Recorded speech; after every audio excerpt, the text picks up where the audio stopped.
Oke, kalau merujuk pada perkataan Anda, pejabat negara bergantian, salah satunya mungkin yang seringkali terliput oleh media adalah Sandiaga Uno yang sering mendatangi PKS. Apakah Sandi juga termasuk salah satu pejabat negara yang Anda maksud? Saya tidak bisa menyatakan dalam forum ini, tetapi silakan masyarakat menilai, menimbang-nimbang, menganalisis, dan masyarakat sudah cerdas. Pemirsa Metro TV juga menyaksikan. Jadi silakan tapi saya tidak bisa menyebut nama maupun identitas maupun posisi. Itu rasanya tidak etis. Oke, baik. Pak Sandi, Pak Dirman, Sandi hari ini mengakui bahwa ia mengajak PKS untuk ikut poros percepatan bukan perubahan, bahkan klaim ia... Sandiaga Uno sudah berubah, oleh Solihin MS. Ini berita yang cukup mengejutkan. Sandiaga Uno yang telah bergabung dengan PKS meminta PKS untuk meninggalkan koalisi perubahan dan membatalkan pencapresan Anies. Sama Pak Jokowi. Oke, nanti aku ajak Pak Jokowi ke sini ya. Mantap. Mantap. Oke, nama kamu siapa? Jokowi. Jongpan. Banyak doa, belajar yang rajin. Nanti Om sampaikan ke Pak Jokowi. Nanti kalau Om Jokowi lagi ke Pontianak, nanti kamu boleh berfoto. Oke? Mantap. Mantap. Nah. Menurut press release yang disampaikan oleh tim Koalisi Perubahan, PKS banyak didatangi pejabat yang meminta supaya keluar dari Koalisi Perubahan. Ternyata Sandiaga Uno hanya seorang pecundang yang telah kehilangan jiwa juang. Setelah masuk ke dalam kabinet rezim Jokowi, makin ketahuan karakter aslinya. Paling tidak ada 3 peristiwa yang mempertegas siapa Sandiaga Uno saat ini. Pertama, pengungkitan hutang piutang Sandi dengan Anies sebesar 50 miliar di Pilgub DKI 2017. Mula-mula orang belum percaya ketika Sandi mengungkit sahamnya di Pilgub DKI yang disebut sebagai hutang piutang yang diekspose berbagai media. Sempat digoreng oleh para buzzer yang sengaja ingin menjatuhkan Anies. Setelah ada klarifikasi dari Anies, ternyata klausul perjanjiannya tidak seperti yang diberitakan. Semenjak saat itu kepercayaan masyarakat kepada Sandi sebagai orang jujur mulai hilang. Kedua, ketika Sandi menyatakan keluar dari Gerindra yang disebut-sebut akan bergabung dengan P3. Menteri Pariwisata dan Ekonomi Kreatif Sandiaga Salahuddin Uno bertemu Ketua DPW Partai Persatuan Pembangunan Jawa Timur sekaligus Bupati Jombang Munjidah Wahab. Pertemuan tertutup antara Sandiaga dan Munjidah Wahab berlangsung di Pendopo, Kabupaten Jombang pada Sabtu malam 8 Oktober 2022. Selain membahas sektor pariwisata, Sandi mengaku terselip juga pembicaraan tentang politik, khususnya terkait potensi dirinya menjadi calon presiden yang akan diusung P3. Sebagai bagian dari penjagaan, Sandiaga diminta hadir dalam acara P3 Jatim yang akan dihadiri para kiai dan alim ulama se-Jawa Timur.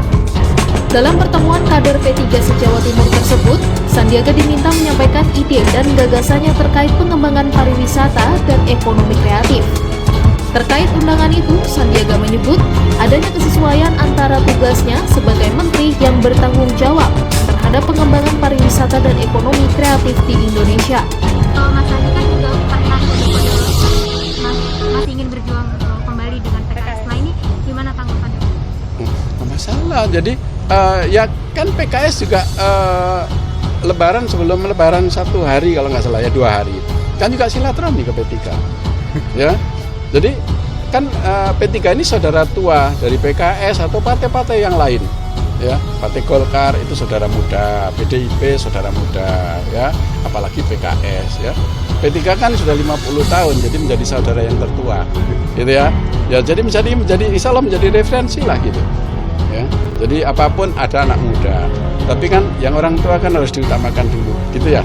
Nah, jadi tapi nggak masalah nggak sih Pak kalau Pak Sandiaga jadinya ke PKS? Ya? Kalau Pak Sandiaga jadinya ke PKS? Nggak ada masalah, nggak ada masalah. Ya, belum tentu, ya, belum tentu. Kita politik kok. Pada suatu saat kita berbeda. Ketika P3 hasil kudeta menyatakan berkoalisi dengan PDIP dengan Capres Ganjar, disebut-sebut Sandi akan menjadi cawapres Ganjar. Tapi rupanya PDIP menolak proposal P3. Tidak menunggu waktu lama, akhirnya Sandi keluar dari P3. Sandi dalam waktu yang singkat telah bergabung dengan PKS, sepertinya berharap menjadi cawapres Anies, karena dari pengurus PKS pernah mewacanakan itu. Tapi Sandi ditolak oleh partai koalisi yang lain. Ketiga, bak petir yang menyambar Sandi justru membujuk PKS untuk meninggalkan Anies keluar dari koalisi perubahan, bahkan Sandi mengajak PKS untuk melanjutkan program Jokowi. Disinilah rakyat sekarang tahu, siapa Sandi sebenarnya. Manuver Sandi sangat berbahaya dan mengajak PKS untuk berkhianat dengan koalisi perubahan. Secara sadar Sandi hanya suruhan Jokowi yang disusupkan ke PKS dengan misi untuk menjegal Anies Baswedan supaya gagal nyapres. Sudah ada 3 kejadian seperti disebut di atas, jadi kita paham bahwa Sandi yang sekarang adalah bagian dari rezim Jokowi secara lahir batin. Dengan ketiga manuver di atas, sangat tidak layak Sandi bergabung dengan PKS karena dia hanya seorang penyusup dan akan jadi musuh dalam selimut yang akan menghancurkan PKS dari dalam. Sandi hanya boneka Jokowi, sebaiknya segera hengkang dari PKS.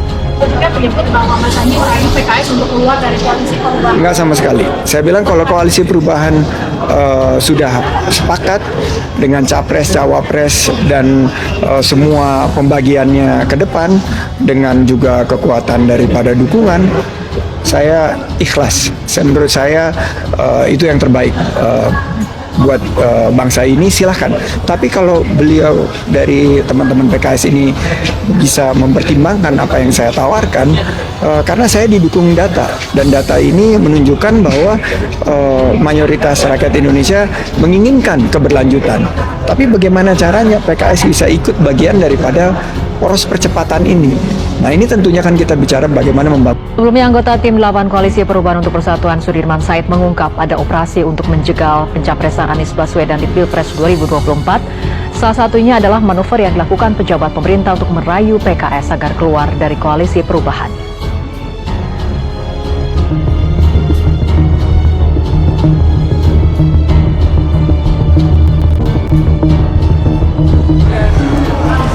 Dugaan penjegalan calon presiden Anies Baswedan rupanya bukan isapan jempol belaka.